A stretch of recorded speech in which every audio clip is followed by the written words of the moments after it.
Hello, welcome to the Marginal Show, the cybersecurity show. It's been a rough week for Microsoft. There is a huge Microsoft exploit, and I'm going to cover it in this video. So without further ado, let's get right into it. We're going dark. So a researcher has found a bug that allows anyone to impersonate Microsoft corporate email accounts, making phishing attempts look credible and more likely to trick their targets. So as of this story, right now, the bug has not been patched. To demonstrate the bug, the researcher, sent an email, right? It sent a test email to someone, and that it looked like it was sent from the Microsoft account security team.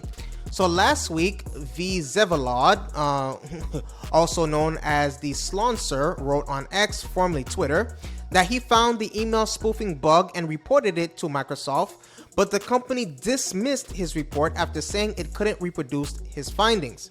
This prompted Corcoran to publicize the bug on X without providing technical details that would help others exploit it. So we have a statement, and the statement reads, Microsoft just said they couldn't reproduce it without providing any details, Corcoran told, right?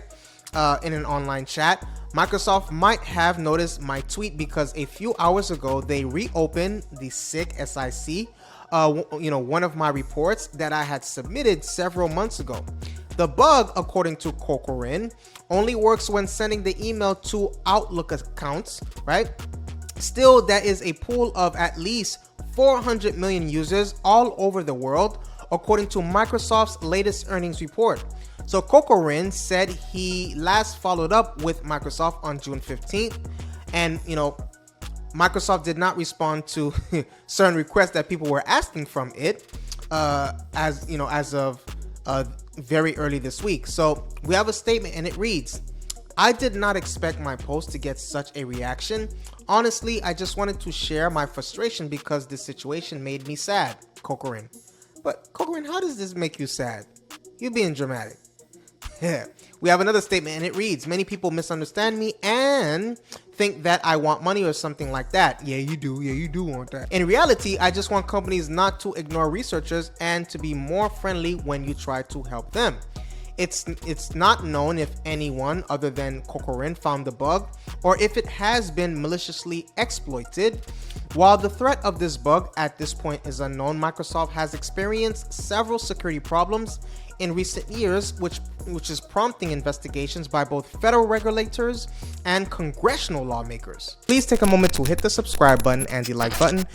Please take a moment to hit the subscribe button and the like button. So last week, Microsoft President Brad Smith testified in a House hearing after China stole a tranche of U.S. federal government emails from Microsoft servers in 2023. In the hearing, Smith pledged a renewed effort to prioritize cybersecurity in the company after a slew of security embarrassments. Months earlier in January, Microsoft confirmed that a Russian government-linked hacking group had broken into Microsoft corporate emails accounts to steal information about what the company's top executives knew about the hackers themselves. And last week, ProPublica revealed that Microsoft had failed to heed warnings about a critical flaw that was later exploited in the Russian-backed cyber espionage campaign that targeted tech company SolarWinds. This is not a good look. This is not a good look when people are saying that they gave you, and the last thing you want to be is negligent. So let me know what you feel about this in the comment section below. That's what I have for you today. Please take a moment to hit the subscribe button and the like button. Please take a moment to hit that subscribe button and the like button. I appreciate your viewership. Stay safe. See you on the next video.